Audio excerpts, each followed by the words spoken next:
Hey guys, and welcome back to the channel. So, over the weekend, I had the opportunity to go to the flea market with some friends. We decided to take a trip out there, just seemed like something fun to do on a Saturday. So, I actually got some pretty cool stuff, and I wanted to show you what I got. Let's get into it. So, got some games and actually some consoles. And honestly, the thing I like about the flea market is you can go there and you don't know what you're gonna find. Sometimes you'll find a good deal and sometimes you won't. And that's the fun of it. Usually you find a good deal though. People just want to sell stuff, they have junk, you buy it, that's the fun of it. I like going with friends too because it's, being someone that's blind, having someone that just helps you see what's there, that's pretty nice, especially if you have good friends that are willing to do that for you. So appreciate my friends that were able to help me out at the flea market. But let me show you what I got. So first up was this Atelier Ryza game for the Nintendo Switch. I've heard a lot about this series. Honestly, I haven't played any of the games. I think I only really picked this up because I got a good deal on it. The guy wanted $65 for this, and he ended up taking $45 for it. And I was like, well, I know these games are worth a lot, so to have it, to get it for $45, I guess I do that sometimes where I buy games I'm really not gonna play. And honestly, I probably will not play this anytime soon. That is a fault of mine. But regardless, I did want to add it to the collection for $45. Kind of cool. But yeah, that's Atelier. I don't really have much else to say about it because I have not played it and really don't have any interest, at least at this time, in playing it, admittedly. Next up is something that I actually am interested in playing is Larry Boy on the PS2. So the thing is, I'm actually a pretty big VeggieTales fan, have been ever since I was a kid. And I've seen this game quite a few times, really never in good shape up until now. And I know it's not an expensive game, you could probably get it for like less than $10 normally. But I saw it at the flea market and it just seemed like the prime time to buy it. $4, so why not, it is complete, which is nice. Not much else to say about it. I think this is like a platformer, which totally up my alley. I'll definitely have to try a Larry Boy platformer. It's probably not a good game, but it's probably, you can probably have some fun with it regardless. Licensed shovelware, but like I've said in the past, there was a certain charm to the way they used to do licensed shovelware, and I'm sure that holds the same charm here. So yeah, Larry Boy the game for the PS2, pretty cool to have.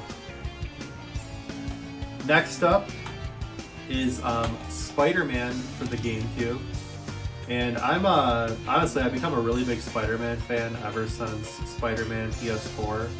I loved that game. So honestly, I kind of wanted to go back and play a lot of the older Spider-Man games. I had Spider-Man 2 already on the GameCube, but I did not have the first. And to find it complete, basically, for like $5, pretty cool. Pretty cool to have. GameCube games. You're not really gonna find a GameCube game for less than $5 nowadays, other than at the flea market. So yeah, Spider-Man on PS1. Great. It's in good shape too, and it's complete. It is greatest hits, but I don't really care about that personally. Next up is Soul Calibur 4. I'll be honest, I haven't played a lot of Soul Calibur other than 2 on the GameCube. I have heard though this is one of the better ones. And I know there's an exclusive character for both the PS3 and the 360 version. I believe on 360 it's Yoda because green like the Xbox. and on PS3 it's Darth Vader because like black, like PlayStation.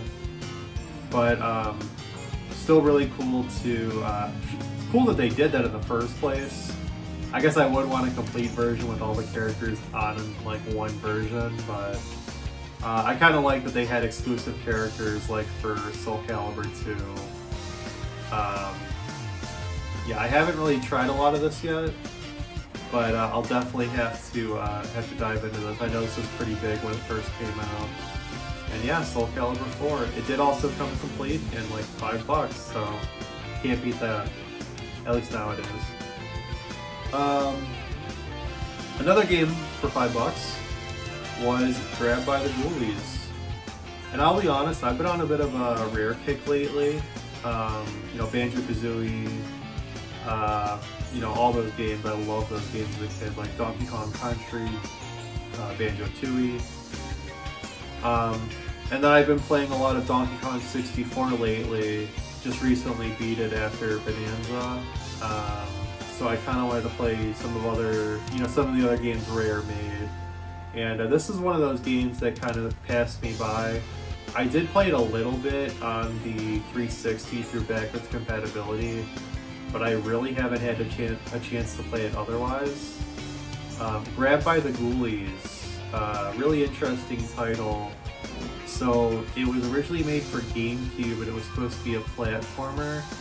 And they ended up, when Rare got bought out by Microsoft, they ended up scrapping it and moving it over to Xbox, and kind of rushing it over to Xbox to get it out within the first year of them buying the company. So to have that title out in time, they made it a 3D beat 'em up instead of a platformer. And some of the ideas had to be cut on because of that, unfortunately. But regardless, this is still definitely a charming game. I have played a little bit, but not like a lot.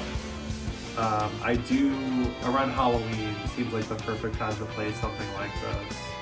So I think this Halloween I'm gonna, finally get Grabbed by the Ghoulies a chance, fully get into it and see it to the end. But yeah, to have a complete copy is pretty cool. I do have a water damage copy already, but I wanted to have something that, looked nice on the shelf, complete with no issues with the case. And for $5, I mean, come on, you can't beat it for $5. Grabbed by the Ghoulies though. Made by the creators of Donkey Kong Country, they say on there. Which, that's probably what Rare's most known for. Kind of a shame of what they became after they were bought out by Microsoft, but hey, it kind of is what it is at this point. They made some great games and they were a great studio. Maybe not so much anymore, but this is actually a pretty cool game from what I've heard. So yeah, Grabbed by the Ghoulies. Next up, in terms of consoles, there was a guy selling a Wii and a PS2 for $5 each. So I decided to pick up the Wii. The Wii was, so the deal with the Wii is it does work. It's a little bit beat up, you can't tell. Pretty badly scratched. But a Wii for $5 is a Wii for $5. I guess I didn't even realize this. The faceplate's kind of coming off on the front. Whatever though. The main issue with this is it does not read discs from what I hear. I have verified that this does power on, so worst case scenario, I could just install the homebrew channel and play backups that way. I mean, if it doesn't play discs, it's not the end of the world. There's other ways to play games on the Wii. So, still cool to have a black Wii in the collection. I thought that was the coolest color of the ones that they did. And I did have a black Wii growing up, but unfortunately that console no longer works. But yeah, I also got a PS2, and it's kind of a similar thing with that. It has issues with the disk drive. This one I did try out, so I have verified that it does play at least some PS2 games. Larry Boy, when I tested it out, did boot up, and that game actually has a blue backing to its disc. There's also discs with like a gold backing, and those are DVD discs. Those do have issues with working on this system. They will boot up, but they go to a black screen. I'm thinking that this probably just needs a cleaning to the lens itself. So I'll probably do a video in the future just taking this thing apart, cleaning it out, and fixing it up. You know, someone that's blind. Let me know if you want to see something like that. But yeah, I mean, this is a working PS2. I do have the FreeBig boot. So worst case scenario, even if the disk drive doesn't work after I clean it out and everything, I could still play games off the memory card. And I also have this adapter you might have noticed. This is an 8-bit DOE adapter. This didn't come with it. But this will let you connect PS3, 4, 5, and Xbox controllers and whatever other controller that does Bluetooth to the PS2 with this adapter. You can just play all your games with this controller adapter, or with like your desired controller with this adapter. And I think it also works on the PS1 because it will fit in the same slot. But yeah, that's the PS2 that I got for $5. I mean, 2 consoles for $10. Even if they didn't have plugins and they have issues, hey, I mean, they at least power on. You could do much worse. And then, lastly, I got probably my favorite thing at the flea market. Frankie the Fish. Now, I'll be honest, I was not the founder of Frankie the Fish. That has to go to Thomas Perfect. He actually did a video talking about this fish, and I'll put a link in the description if you're interested in that. And the deal with this fish is he actually sings the McDonald's Filet-O-Fish song, and I'll play that for you now.